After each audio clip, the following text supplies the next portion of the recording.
ações internas e por ações externas. Muitas das ações externas não dependem de nós e nós sofremos algo na alma por isso. Mas eu compreendo que os traumas maiores são aqueles que vêm pela atitude interna. Observe que o escritor, no primeiro tópico, ele diz sobre os reflexos das experiências em nossas vidas. Chegando aqui na parte do meio para o final, ele expressa que ao longo da nossa existência acumulamos uma série de experiências que são capazes de causar danos irreversíveis em nossa alma, atingindo diretamente a mente e refletindo em nossas emoções. Então observe por que eu coloquei aqui o subtópico segundo, em primeiro lugar para nós meditarmos, porque no 1.2, veja aí na sua revista, diz assim: temos de ter cuidado com as enfermidades da alma. E então, eu quero pegar aqui do ponto do meio para ganharmos tempo a expressão dele que diz assim: Davi foi um homem que viveu e sobreviveu a muitas batalhas. Tais batalhas se deram tanto na esfera material quanto na espiritual. Elas com certeza provocaram cicatrizes profundas. Entretanto, vemos Davi sempre disposto a permitir-se realizar verdadeiras catarses diante de seu Criador, onde não se furta de exprimir seus mais profundos sentimentos. Para onde me irei do teu espírito? Ou para onde fugirei da tua face? Eu vejo Davi, uma pessoa, um rei, um homem que teve experiências, talvez poucos na face da terra tiveram tantas como este homem. Davi, ele sofre na sua alma por injustiça. Injustiça é algo que fere a nossa alma.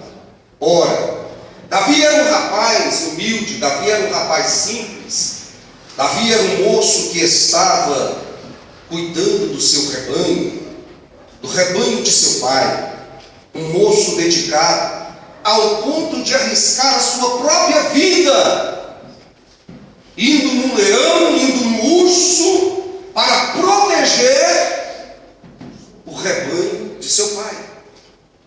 Quando Davi chega num alvoroço pelos filisteus implantado, os exércitos de Israel estavam apavorados.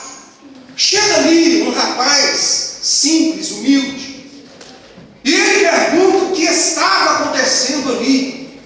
Eles mostram que o guerreiro filisteu estava afrontando os exércitos de Israel. Ele prontamente chega a Saul. Ele mostra as suas experiências do campo, o livramento que Deus havia dado para ele, como base da capacitação que Deus havia lhe dado para enfrentar aquele soldado. Davi, ele zela pelo nome do Senhor.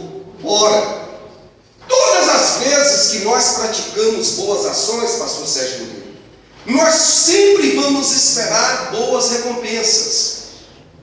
Por exemplo, Jó. Eu sei que uma das coisas que mexeram com a alma de Jó é porque a Bíblia faz o registro que Jó, ele era reto, ele era íntegro, ele se desviava do mal.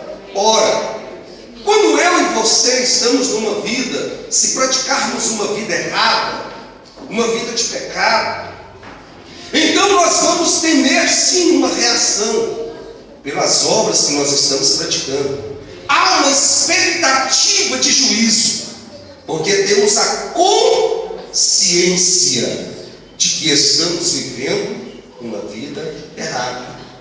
Mas quando nós estamos em uma vida correta, você ora, você jejuma, você serve a Deus, você é irrepreensível, você só espera benefícios. Você fica numa expectativa de poder, de graça, de porta aberta. O que Jó recebe? Ele recebe a destruição de todos os seus bens, a morte de todos os seus filhos. Davi, ele serve Israel com o zelo de Deus, e ele ama Saul. Ele é de um coração pronto e puro, e serve a Saul. E o que ele recebe de Saul? Ele recebe a injustiça. E o coração de Davi, a alma de Davi, ela começa a sofrer extremamente por causa da injustiça. Quando nós nos entristecemos, é na alma que nós nos entristecemos. Você se lembra de Jesus no Getsemane? A minha alma está triste até a morte. Então ele começou a ter traumas por injustiças, por perseguições. Mas se não bastasse, veio um trauma ainda maior. Porque eles, sentindo a injustiça, porque, irmão, escute o que eu vou te dizer, vale a pena sofrer pelo nome de Jesus Cristo. A tua alma sempre haverá uma medida de sofrimento, quando pelo amor de Cristo tu és perseguido. Mas se eu ou você desviarmos no Senhor, e a nossa alma se amargurar pela culpa do pecado contra Deus, é uma amargura infinitamente maior. Quando nós não conhecemos o Senhor, não recebemos o Espírito Santo, nós somos um. Depois de uma vida íntegra, que o Espírito Santo nos enche do seu amor e da sua graça, se praticarmos uma loucura, a nossa alma entra numa angústia tremenda. Sabe por que Davi sofre? Ele sofre primeiro as obras externas, injustiça de Saul, perseguição por Absalão, mas a dor maior da alma de Davi não foi nesta injustiça. Foi quando ele se dá pela loucura a satisfazer a sua carne com Batseba. E se não fosse pouco que ele cometera, a fidelidade do seu amigo, de um coração íntegro a ele desconsidera pelo fato do que havia ocorrido, se vê na necessidade de exterminar o seu amigo, e uma loucura irracional, ele pega um soldado que lhe amava e coloca numa frente de batalha. E ele perde a vida pela insensatez e a loucura de um homem que já conhecia o Espírito de Deus. Aí a alma desse homem entrou num caos. Há textos na Bíblia que ele fala que parece que a cama dele flutuava sobre as suas lágrimas. Que tristeza profunda de Davi. A mente de Davi, ela não foi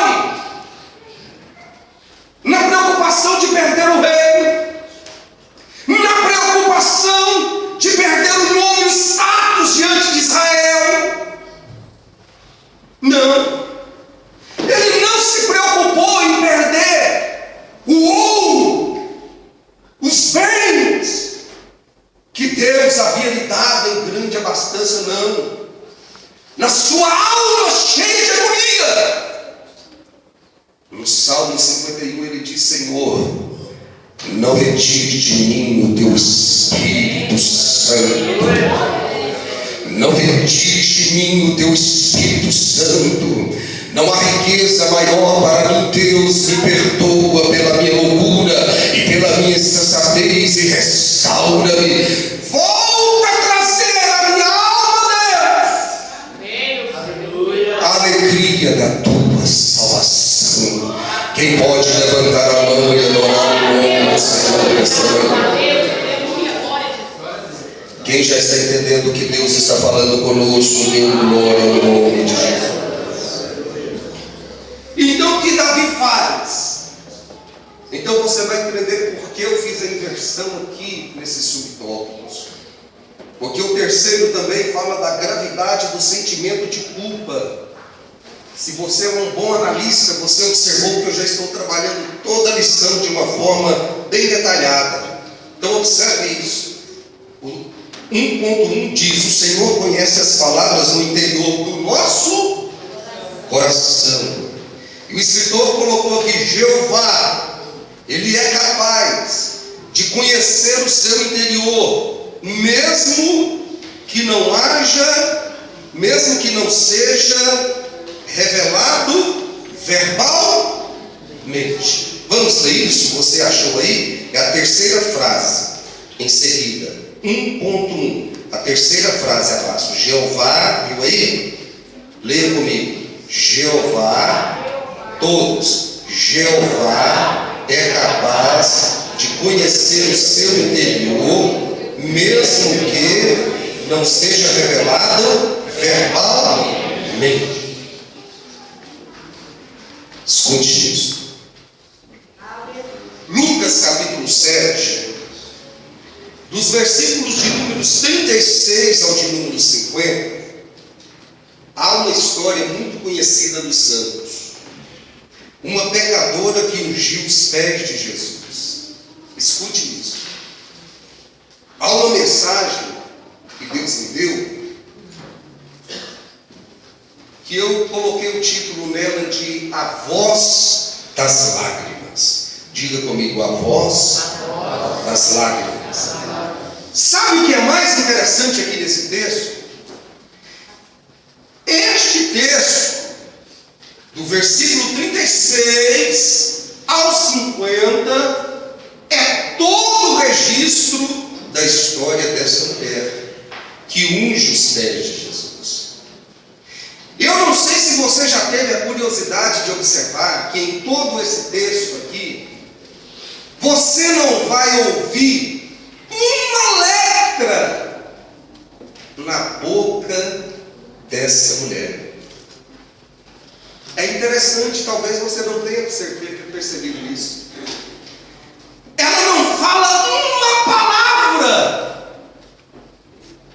Ela entra, sai, sem conversar com Jesus. Ela não fala uma palavra. Mas sabe o que ela fala? Ela faz. Que o escritor está falando que Deus é capaz de ouvir até o que a alma de Davi expressava sem som, sem sonoridade. Escute isso. Ela ouve que Jesus Cristo estava lá. Aquele mesmo que se dizia a respeito dele que não havia um cego que voltasse cego, não havia um paralítico que voltasse paralítico, não havia um surdo que não ouvisse. Quando ela ouve que Jesus está na casa do fariseu, ela começa a quebrar protocolos para que esteja lá. Ela quebra a barreira da vergonha, porque ela era conhecida como pecadora, não foi convidada a estar naquela casa. Ela precisava de quebrar muitas barreiras para estar aos pés de Jesus. E eu já abro aqui um leque e digo para você: quebre as barreiras da tua vida, para você se colocar aos pés dele, receber o que é dele. Louvado seja o nome do Senhor. Quem pode levantar a mão e adorar o nome de Jesus? Ela quebra a barreira. de adoração. Ela prepara, segundo os irmãos já ouviram aí, várias vezes os estudiosos falam um valor aproximadamente de 1 ano de trabalho. Ela pega um vaso com óleo precioso e ela tem um ato da adoração. O fariseu que lá estava, a Bíblia diz assim, disse consigo mesmo. Significa que o fariseu só pensou. Disse consigo, pensou, se este fosse profeta, bem saberia quem é esta mulher aí, ela é pecadora. Aí Jesus vira para ele e disse assim, Simão, eu tenho uma coisa a dizer-te, rapaz. Ele disse assim, dize-a, mestre. Ele é hipócrita, pastor. Na mente ele disse, se este fora. Mas por causa do status, o que ele queria? Ele era um político, um fariseu. Ele gostava de glamour. Ele gostava de ver o famoso na sua casa. Ele não levou Jesus na sua casa para o adorar, e sim para promover o seu próprio nome.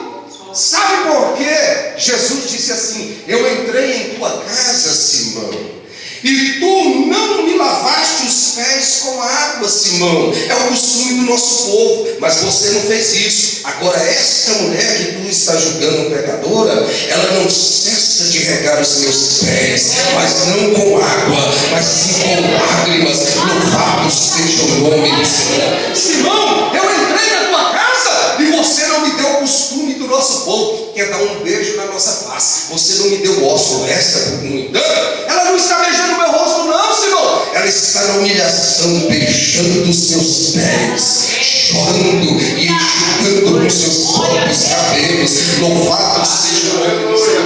E então Jesus disse para aquela mulher, mulher, tem de bom ânimo, perdoado são os teus pecados. Mas Simão poderia dizer, Senhor, mas que história é essa? Eu não ouvi nenhuma frase na boca dessa mulher confessando pecado, pedindo perdão.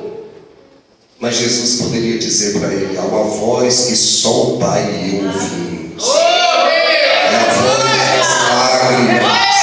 É a voz de um coração quebrantado e contrito, não desprezarás Deus.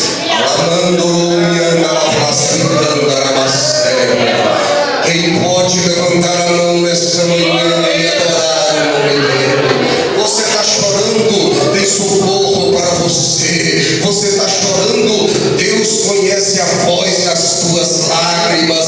Bendito seja o nome do Senhor. Quem pode encher o pulmão e dar um prato de glória? É a voz das lágrimas. Deus ouve. Davi sabia disso. Sabe o que ele sabia? Na sua adoração, Davi encontra graça, num tempo que não era o da graça. E eu vou fechar essa lição lá no final com isso. Mas escute aí. Vamos caminhar. O tópico 2 fala de quê? De maldição hereditária e de neurose, certo? O que é neurose? Está aqui na nossa revista, no glossário. É doença nervosa sem lesão orgânica caracterizada por dificuldade de ajustamento social. Então eu vou resumir aqui, para não perdermos tempo e irmos para o 3, que é mais importante para a igreja nesta data. Escute isso. Eu vou enfatizar aqui somente o último, que é o mal causado pela falta de diálogo com os filhos. Escute isso. Deus me deu assim uma classificação de um fenômeno, posso dizer assim, de algo que acontece no meio da sociedade. Eu classifiquei isso como a síndrome do igual. Diga assim comigo, a síndrome do igual. Observe que neurose, porque todos os subtópicos é sobre neurose. Como funciona a reprodução, como se reproduz, tudo isso. Então observe que a lição está dizendo que neurose é a doença nervosa causada pela falta, dificuldade de ajustamento social. A síndrome do igual é assim. Você já observou que o ser humano, ele se envergonha se ele for diferente? Por exemplo, há pessoas aí que nunca entraram numa igreja católica. Mas se nós sairmos aí e perguntarmos, fazendo uma pesquisa, você é o quê? Principalmente se estiver no grupo. Qual é a sua religião? Ele vai dizer assim: eu sou católico. Por quê? Porque é a da massa. É aquela que não traz a ele uma vergonha, uma diferença. Ora, atores são católicos, né? Ser católico é ser até global. Então ele não tem vergonha, porque se ele falar assim: eu sou crente, você é o quê? Crente. Hoje até que não, porque está muito na mídia também os evangélicos, mas ainda há vergonha. Então eu quero aproveitar isso para falar aqui o cuidado de um diálogo com os filhos. Por quê? Pastor, eu completei agora neste mês 26 anos de casado. Eu tenho o meu filho mais velho, 24 anos, já casado. E o meu caçula, 22 anos. Quem sabe eu venho pregar aqui, pastor. Prega muito bem meus dois filhos, viu? Quem sabe um dia Deus vai trazê-los aqui. Então, eu falo sempre com temor de Deus, porque eu não sou coisa alguma. O que eu entreguei para os meus filhos foi debaixo do temor de Deus e amando eles, que Deus me fez saber e conhecer que Deus é um Deus que não faz acepção de pessoas. E às vezes nós nos guardamos muito naquela não acepção, no fato de perdoar, de receber qualquer um, de qualquer forma. Mas Deus também é o Deus que não faz acepção para condenar. Eu sei que Moisés, ele sentiu um impacto no coração, um impacto, porque ele se interpõe entre Deus e o povo, e ele fala: Deus, risca o meu nome do livro da vida. Quem sabe ele poderia, na sua alma, na sua mente, pensar que a resposta de Deus seria: Moisés, te amo demais, Moisés. Que isso, Moisés? Jamais vou fazer isso contigo, Moisés. A resposta de Deus para ele fez ele estremecer. Deus não bajulou Moisés, não passou a mão na cabeça de Moisés. Deus falou assim: Moisés, se você pecar contra mim, eu risco o seu nome. Glória a Deus, aleluia. Temor. Então o que eu ensinava para meus filhos, lá no colégio, porque, irmão, escute o que eu vou te dizer em nome de Jesus.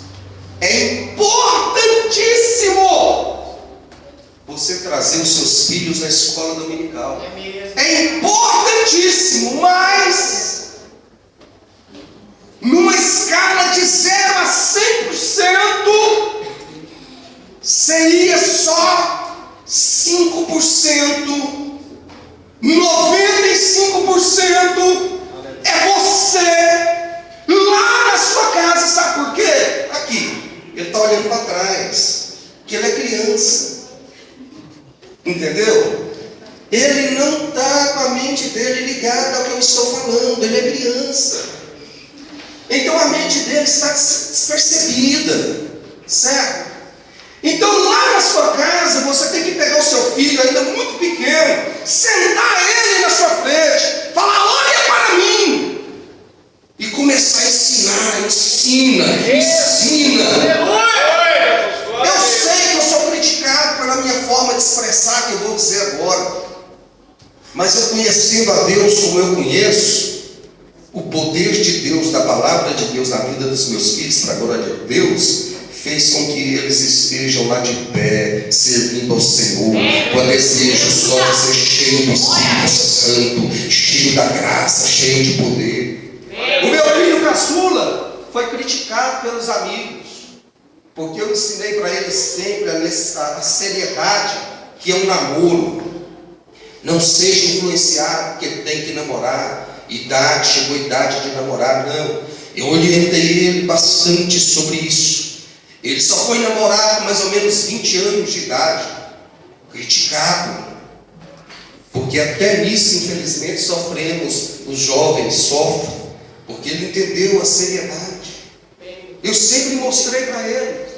E então, escute isso, escute o que eu vou te dizer. Eu falava para eles: meu filho, lá quando você estiver longe de tudo e de todos, lá no colégio, você vai sofrer a síndrome do igual. Você vai ser pressionado a se envergonhar, a ter determinada atitude para ser igual, para não ser diferente. Mas eu disse: meu filho, você foi criado para a glória de Deus.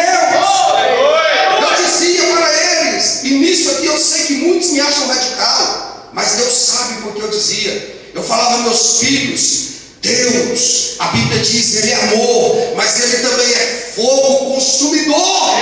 Eu dizia: meu filho, Deus está te olhando no colégio. Se você pecar contra Ele, se você viver uma vida de pecado, Deus vai te matar. Aleluia, glória a Deus. E não vai? Ou não vai para o inferno, querido? Só porque é meu filho? Vai ou não vai? Vou falar, igreja, vai ou não vai? Porque nós temos um sentimento de exclusividade, pastor. Parece que Deus ama mais a minha família lá no íntimo do que na sua. Parece que lá no íntimo, Deus vai ter um cuidado melhor com o meu filho do que com o filho do Senhor. Mas Deus não faz acepção de pessoa. Ele te ama igualmente a mim. Louvado seja o nome do Senhor. E a seriedade dele é igual. Por isso que Paulo disse: para nós olharmos para a nação de Israel, que são os ramos naturais, eles foram chamados, separados no deserto, muitos de 20 anos para baixo, ninguém herdou a terra prometida. Paulo disse: olhemos para Israel, essas coisas foram escritas para que temamos aquele que nos chamou. Louvado seja o nome do Senhor. Porque se Deus não poupou os ramos naturais, não pensemos nós que Deus nos poupará se negligenciarmos tão grande salvação. Louvado seja o nome do Senhor. Que Deus desça nesta manhã o espírito de temor na tua alma e no teu coração. Isso te pagará de traumas na tua alma. Quem pode levantar a mão e adorar a Ele?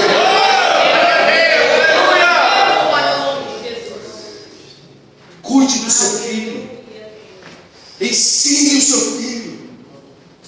Tenha diálogo com o seu filho. Vamos para o tópico final. Tópico 3. Aleluia. Deus Seja está sempre presente em nossas vidas. Vamos lá, repetir, 1, 2, 3. Deus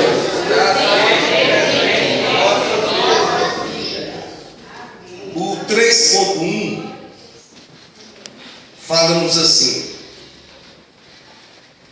esperar pela ação de Deus. Um dos irmãos, leia aí por gentileza,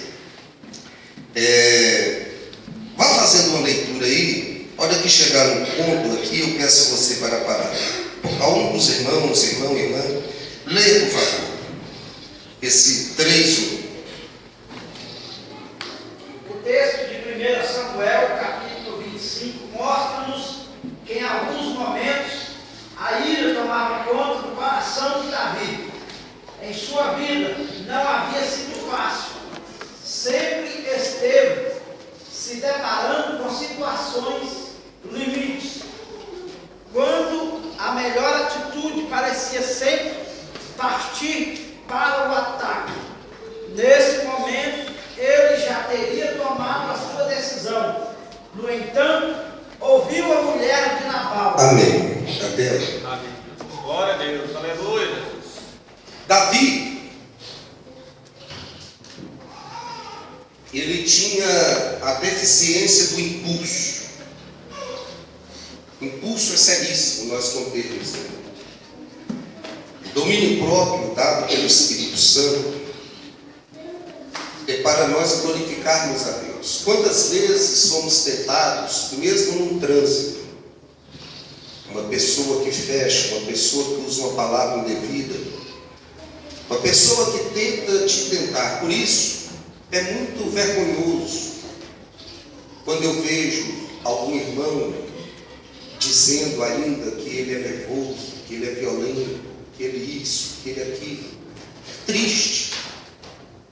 É vergonhoso. Por quê? Porque a nossa luta não é contra a carne. A igreja nunca me achará graça em mim, eu querendo expor a minha natureza antiga. Eu vou ganhar o coração de vocês quando vocês olharem para mim e o fruto do Espírito de Deus em verdade vocês verem em mim. Isso glorifica a Deus. E isso é muito sério, porque Satanás sabe do ímpeto e do impulso, e ele está ao nosso derredor sem cessar, procurando aquele que ele possa tragar. Então, quando ele observa que essa pessoa, tendo sido violenta no passado, homem que não levava desaforo para casa, e Satanás observando que essa pessoa não dá lugar ao Espírito Santo para que essa parte seja destruída dele, Satanás sempre vai tentar para ver se ele, no impulso, ele pratica loucura. Este texto diz de 1 Samuel, capítulo 25, versos 1 a 35. Ali a Bíblia fala-nos da história de Abigail, mulher de Nabal. O que produziu a ira no coração de Davi? Foi o seguinte: Davi, ele estava acampado com os seus soldados nas regiões das terras de Nabal. E Davi, voluntariamente, ele protegeu o rebanho de Nabal. A Bíblia diz que eles foram como um muro de proteção. Não se perdeu animal nenhum de Nabal. O que Davi fez? Ele juntou uns homens e os enviou à casa de Nabal, dizendo assim: Davi, ele era um homem que ele tinha um dos frutos da obediência, que é a docilidade. Obediência produz docilidade. Escute isso. Davi, ele disse assim: chegue a Nabal e diga assim a ele, preste atenção nas palavras de Davi: paz seja contigo, homem próspero. Amém. Paz seja sobre tudo quanto tu tens. Protegemos o teu rebanho, nos provê um pouco de água, carne e pão. Quando os homens de Davi chegaram lá, Nabal, ele era estúpido. Nabal era aquele sargentão. Aí Nabal disse assim: Nabal, eu vou pegar o meu pão, a minha água, a carne das minhas reses, e dar a este Davi que os homens foram humilhados. A Bíblia diz que palavra dura suscita. Palavra dura suscita. Quando Davi ouviu aquilo, o ímpeto que o escritor narra, ele diz: sacai a espada. No impulso da ira, a Bíblia diz: dai lugar à ira. Sabe o que é isso? Ela vem. Pode passar. Não é eu abrir o coração para ela entrar, não. Não se ponha o sol sobre a vossa. A ira do homem não produz a justiça de Deus. Davi disse: sacai a espada, não ficará um macho vivo. Mas Abigail, ela tinha o fruto do espírito que provém da obediência.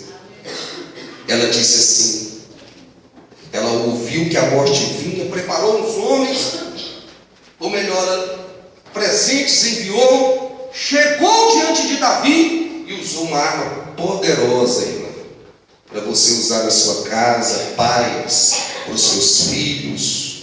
Ela dobrou o seu joelho e usou a docilidade.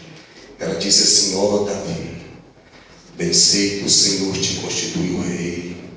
Eu não sabia que tu tinhas enviado os teus homens à minha casa. Tal qual é o nome do meu marido, assim ele é. Nabal significa tolo. Ela está dizendo: meu marido é tolo, bruto e irracional. Mas não faça justiça com as tuas mãos. Provérbios diz que palavra branda aplaca o. Palavra branda aplaca o. Quando Davi ouviu aquilo, ele disse: bendito seja o Senhor dos exércitos, que te enviou diante de mim, mulher sábia. Fez com que eu não derramasse sangue com as minhas mãos, não fizesse justiça com elas. Deus quer pegar a minha boca e a tua boca e fazer manancial de vida na tua casa, na tua família, para a igreja do Senhor. Quem pode adorar o nome? Nunca seja impossível. Vamos encerrar. O 2:3, como buscar a cura? Mas ainda assim, se tal indivíduo se apresentar ao Criador com o coração contrito, experimentará o melhor de Deus na sua vida. 3:3, Deus tem sempre o melhor para nós. Em nenhum momento o Senhor quer ver um servo com sentimento de culpa, angustiado, sofrendo, com medo, insegurança, dificuldade de dizer não, falta de reconhecimento de culpa. Guarda essa frase: falta de reconhecimento de culpa. Um dos irmãos, leia aí Romanos 12:2. Romanos 12:2. Não vos conformeis com este século, mas transformai-vos pela renovação da vossa mente, para que experimenteis qual seja a boa, agradável e perfeita vontade de Deus. Transformai-vos, diga comigo, transformai-vos pela renovação da vossa mente. Coloque a mão assim na cabeça, diga mente. Mente. Olha para mim. O escritor termina a revista dizendo assim: só depois de passarmos por essas duas transformações poderemos gozar plenamente a perfeita vontade de Deus. Escute isso: renovação da vossa mente. Para evitarmos traumas na nossa alma, que, como eu expressei, ela vem por ações externas e internas. Todas as nossas atitudes terá uma reação na nossa alma. As nossas ações, elas são sementes que plantamos na nossa alma para frutificar benesses ou benefícios. Então, o escritor disse aqui, ele cita Romanos, renovação da nossa mente. Escute isso, para encerrar esse estudo. A segunda carta aos Coríntios, capítulo 10, versículo 4 e 5, a Bíblia nos fala assim: porque as armas da nossa milícia não são carnais, elas não são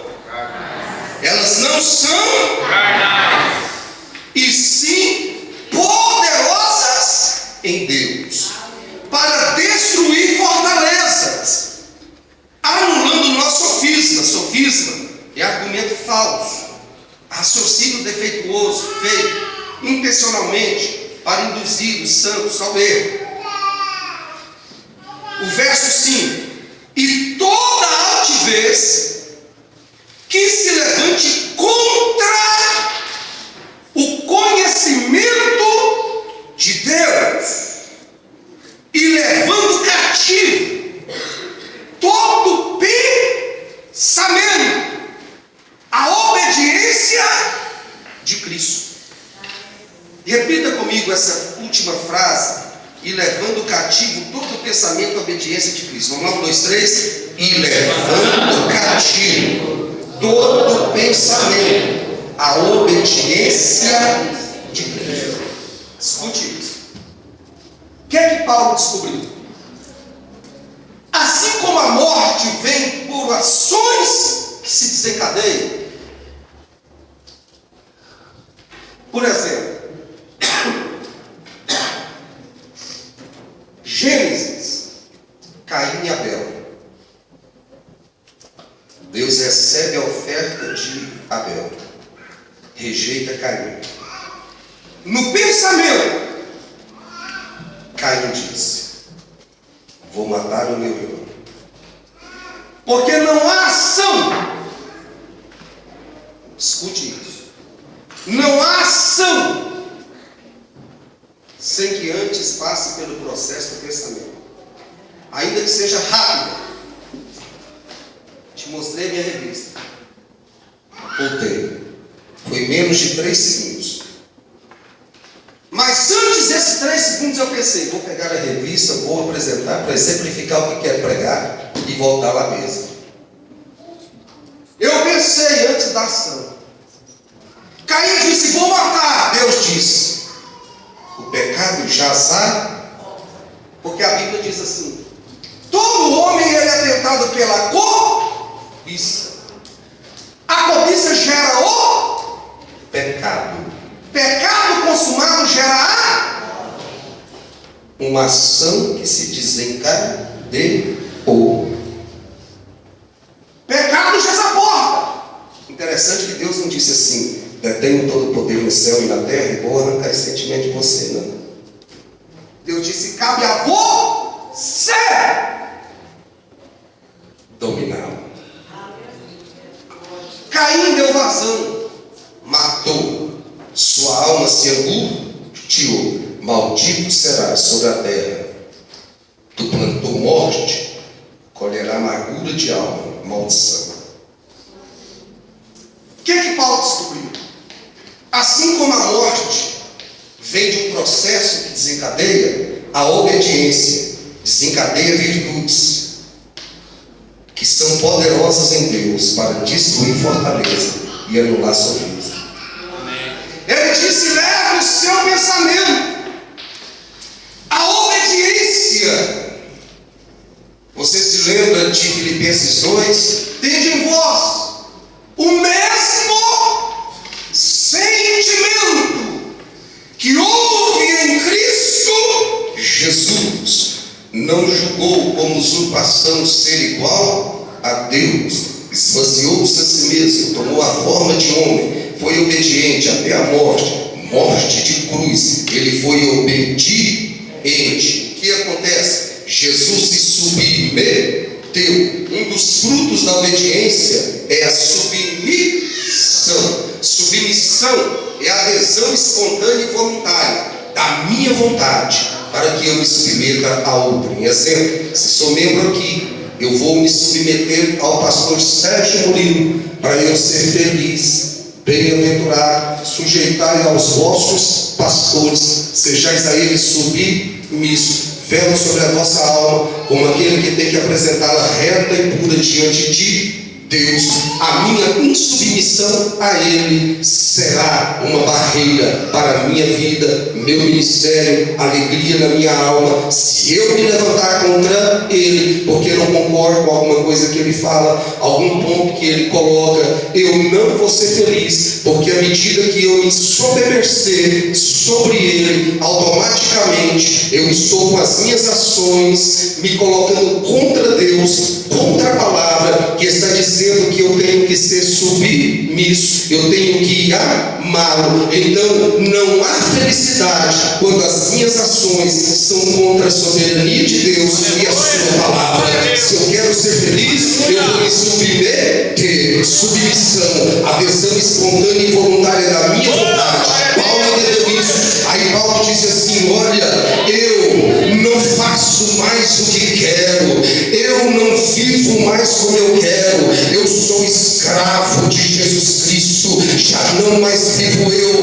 mas Cristo vive em mim. A vida que agora vivo na fé pelo Filho de Deus. Louvado seja o nome do Senhor. Quem pode levantar a mão para o céu e dar um brado de glória? Diga comigo, a obediência é uma bênção maravilhosa. Então é isso, queridos. Sabe o que, eu encerro aqui agora, sabe o que Davi alcança no seu tempo? O escritor colocou aqui nas últimas frases: só depois de passarmos por essas duas transformações poderemos gozar plenamente da perfeita vontade de Deus e experimentarmos totalmente as maravilhas de vivermos debaixo de sua graça. Vivermos debaixo de sua graça. Diga comigo, maravilhosa graça de Deus. Mais forte, maravilhosa. Diga bendita graça de Deus. Escute isso.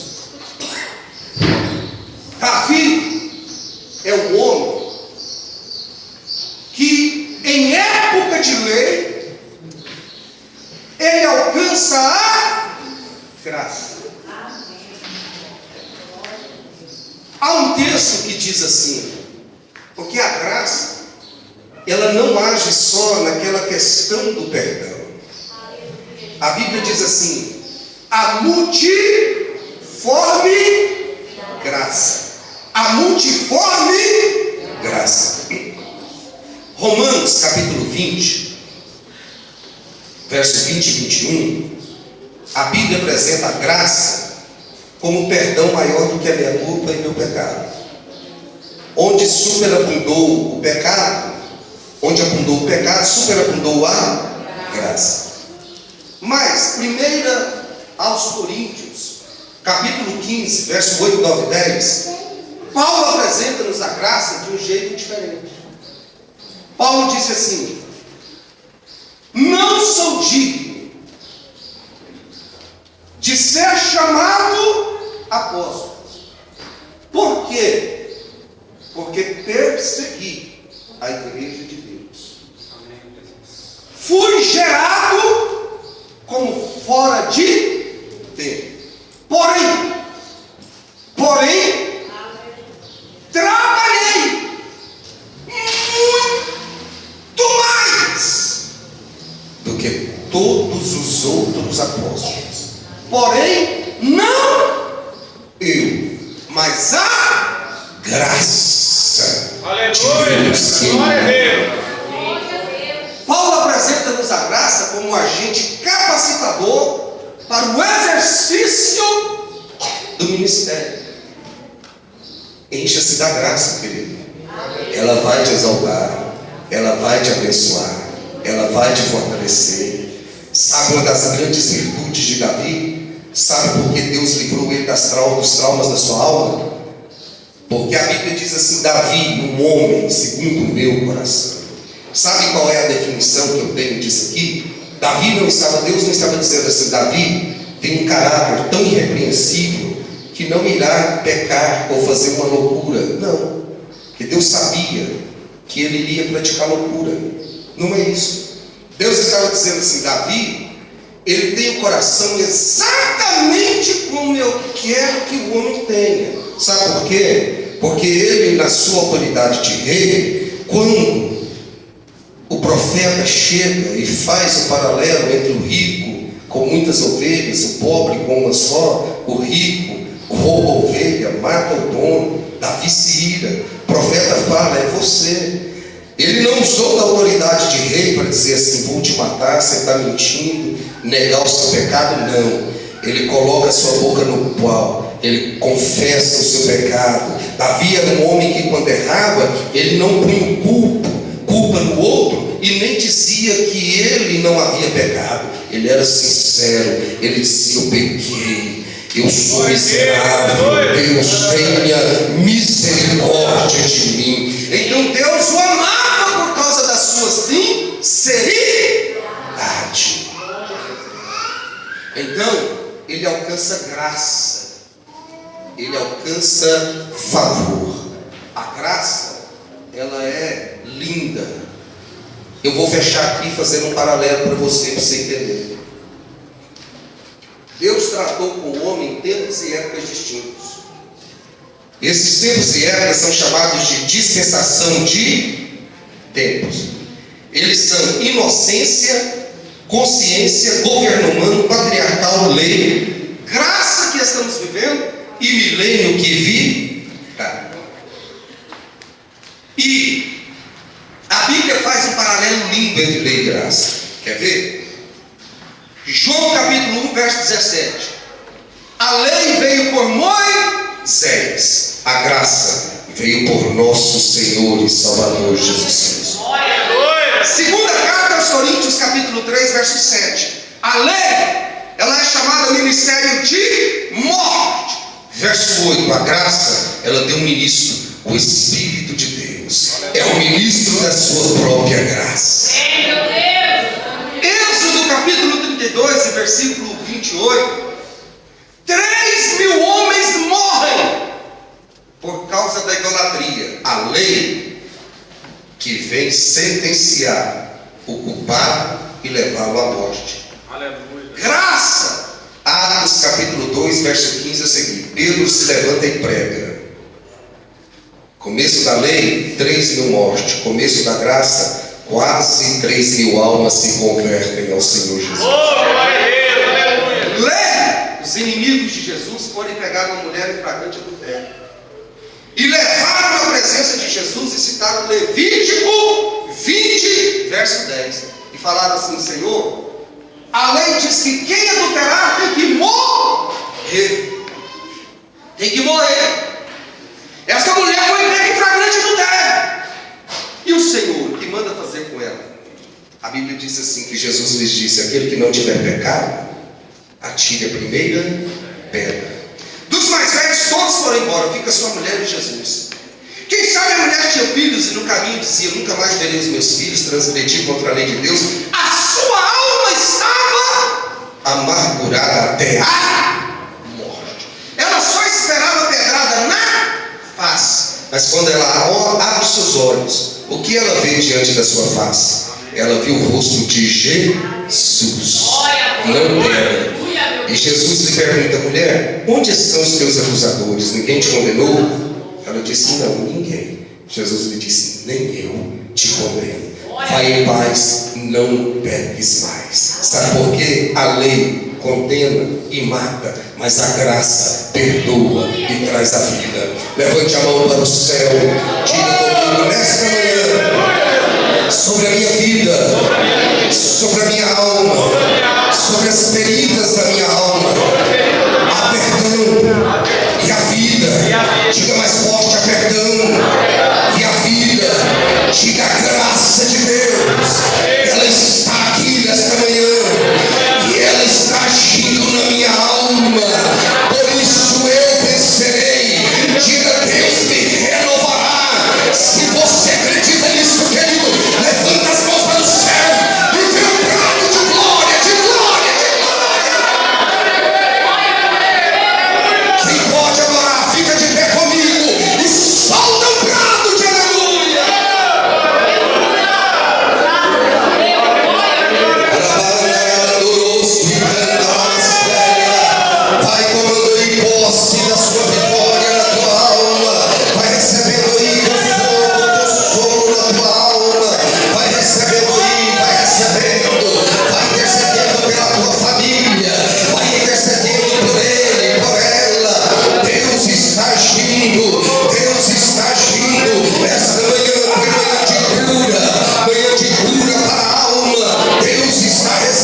adorar o Senhor com ele. Amém? Deus fiel e poderoso. Levante as mãos para o céu e diga assim: foi bom estar aqui. Diga assim: Deus me guardou de perder a riqueza que o Espírito Santo nos entregou nessa manhã pela sua graça. Diga assim: graças a Deus eu vim à escola dominical. Amém? Quem pode dar glória ao Senhor? Pode se sentar, querido. Assenta em nome do Senhor. Quero pedir a irmã para esperar só um minutinho. Deixa só. Irmãos, eu não vou poder deter aqui, é 11h10.